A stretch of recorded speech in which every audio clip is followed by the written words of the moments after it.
You brought up the Common Core, and you made the, I think, correct point that the perception of federal entanglement is a political problem. But that aside, is having common standards in English and math for states that want them a good thing for the country?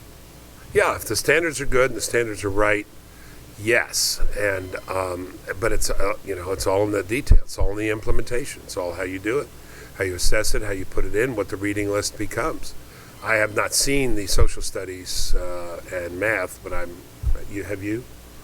Well, the math we've seen, that is part of it. Not the math. Yeah. I mean the science, the we've begun science. to look at, and I certainly we're going to know a lot more in a month on that. I certainly would not say that the mere existence of common standards makes them good standards, or worthy of adoption. But we're talking right now about the two that states are wrestling with, which are the English and math. Yeah. And I think for the most part they're pretty good. I think the idea behind it is good, and the idea behind it, unless I'm missing something, is what I subscribe to, and what I subscribed to when I was at the National Endowment for the Humanities and Department of Education. How about we all have a common core of books that we read so we can talk to each other, particularly books that have formed our country and formed our culture.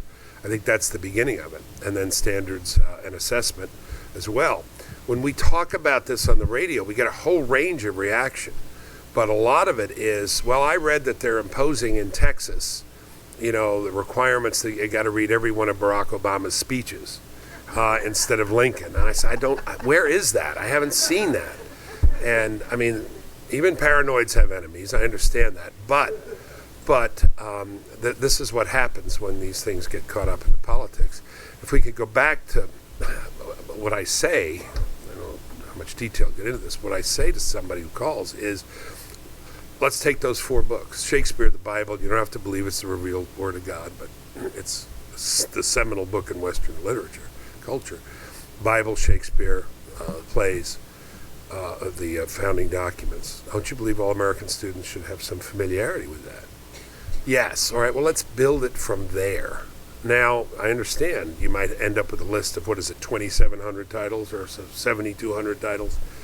And you could select, as you could select at any college, a program of instruction which is absolutely noxious, as you could select at almost any college, a program of courses that's absolutely uplifting.